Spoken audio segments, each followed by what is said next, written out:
Muitas profecias vão se referir a países, cidades, continentes, até mesmo etnias.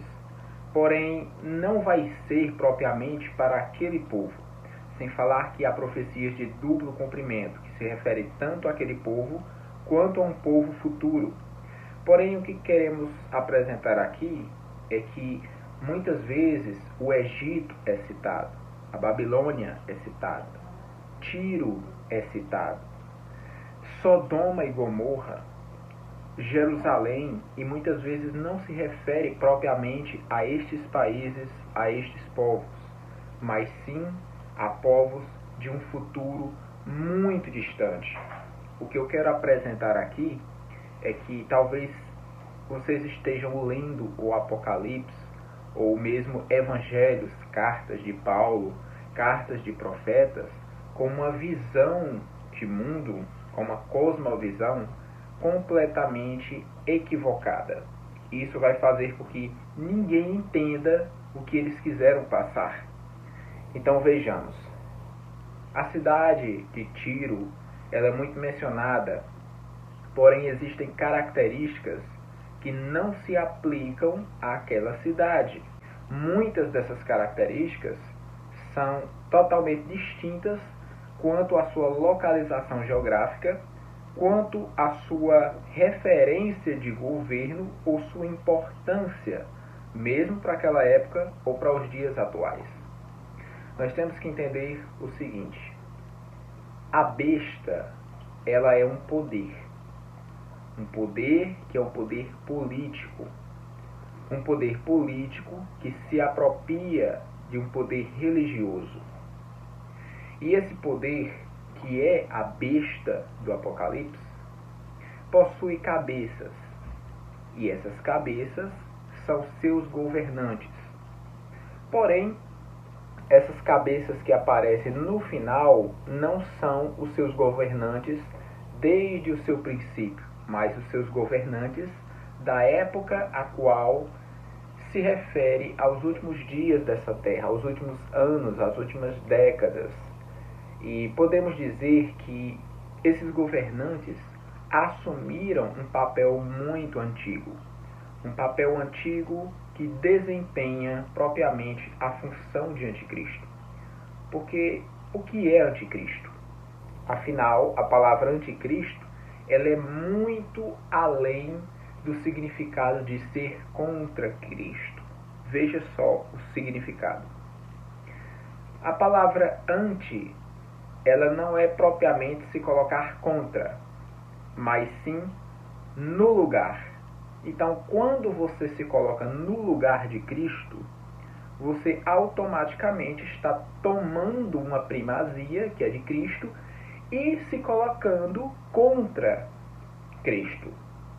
Então, em primeiro lugar, se coloca no lugar de Cristo, e essa atitude faz ele ser contra Cristo. Não diretamente. Eu espero que você tenha entendido. Qual é o lugar de Cristo?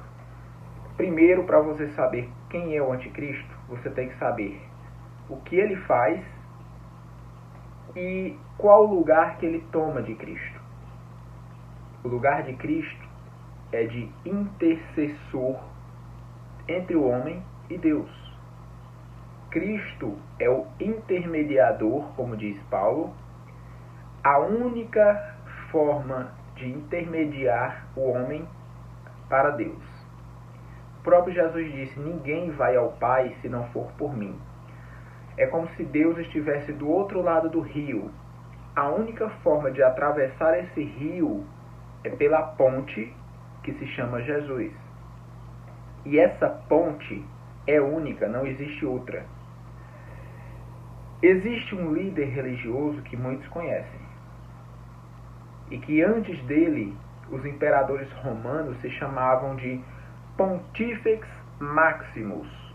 E este nome significa a ponte máxima. A ponte máxima, só que além disso, era a ponte única. Então, como é que uma pessoa se designa a única ponte para Deus e depois esse líder político cai e o líder religioso toma para si essa nomenclatura. Eu vou dizer, o Papa é chamado de Pontifex Maximus, porque além dos sacerdotes dizerem ter poder para perdoar pecados, para ser uma ponte para Deus, para intermediar em seu favor, e atribuem esses feitos a santos também, o Papa é chamado de ponte máxima para Deus. Isso sim é tomar o lugar de Cristo. Quando alguém se coloca nessa posição, como os imperadores romanos se colocavam, por isso que João, que Paulo viam aquilo e já diziam, olha, o espírito do anticristo já opera. Ele não virá, ele já opera. Por quê? Porque os imperadores já diziam ser Deus, já se colocavam como ponte para uma divindade qualquer. E esse sinal foi repassado ao longo dos tempos, quando a igreja assumiu o poder de Roma, o controle e o domínio sobre os povos bárbaros. Quando alguém chega a ser anticristo, é porque ele se colocou no lugar que pertence a Cristo. E o lugar exclusivo de Cristo é este.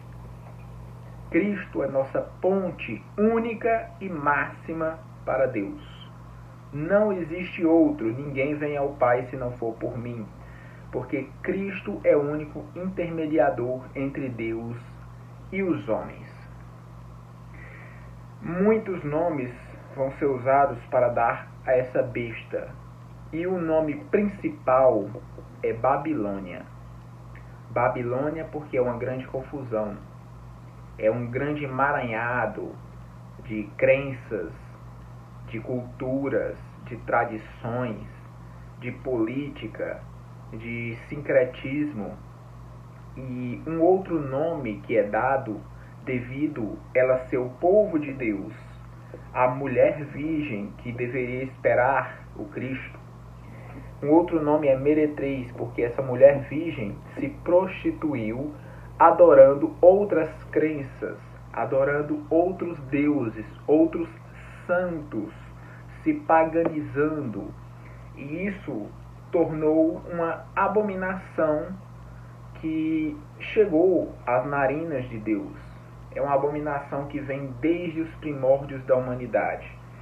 Apenas se evoluiu, passou de uma mão para outra, se camuflou, está lá a besta do Apocalipse, que acabou perseguindo os santos de Deus, como diz o livro, por 1260 dias, que o Senhor fala ao profeta no Antigo Testamento que dias são referentes a anos. Então foi justamente do tempo que ele derrotou os seus últimos adversários até o momento que Napoleão tomou a sua coroa e acabou com o poder. Porém, essa besta que recebeu a ferida de morte, ela voltará.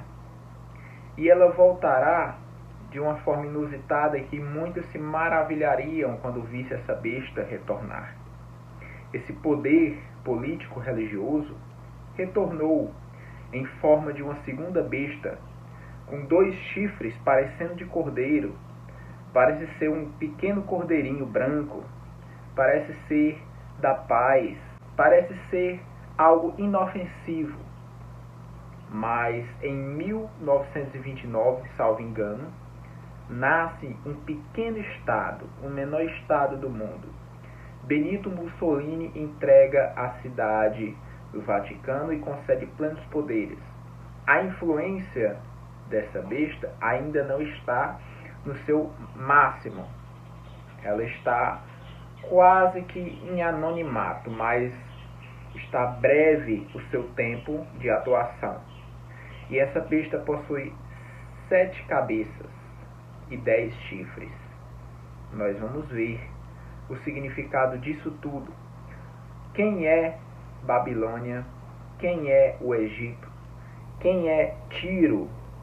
Quem são esses povos do norte que hão de invadir a Terra Santa, e que depois 10 reinos se aliarão à besta, mas depois a destruirão. O que tudo isso significa? Você sabia que o anticristo e o falso profeta não são duas pessoas? É a mesma pessoa. Você sabia que as duas testemunhas não são duas pessoas? É só uma coisa, e não é uma coisa material. Eu acho que muita coisa você não sabia, como por exemplo, os juízos das pragas que Deus mandará, provavelmente será o homem entregue ao próprio homem. Muitos daqueles sinais que você vê ali, provavelmente será tecnologia dos nossos dias, e não anjos, estrelas, gafanhotos ou tudo mais que você vê. Nós vamos ver isso com mais calma em um próximo vídeo que eu farei.